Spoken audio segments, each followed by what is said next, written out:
So we've looked at alpha lock and we've looked at clipping layers. So which one's better?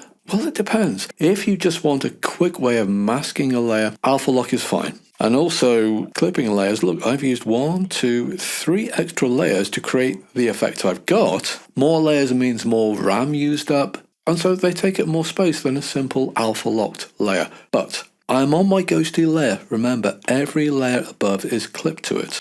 I'm going to come to my paintbrush and use a simple paintbrush, and I'm just going to draw a live long and prosper sign. Not the best in the world, but do you notice I used a single color, but I'm getting these nice green to yellow soft effects?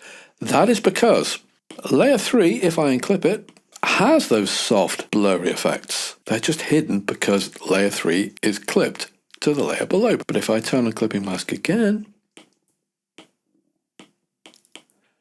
and if I decide I don't like that live long and prosper sign, because let's face it, it's a bit rough, I can come to my eraser and make sure I have the right layer selected, my ghosty layer, that's where this belongs, and just erase it like this. And it doesn't have to be a simple line like this. I can choose, let's choose a fancy brush, and I can play with the opacity there. And if I decide, you know what, actually I did like it in the first place, I can paint the area back in again as much as I like. You can't do that with alpha lock.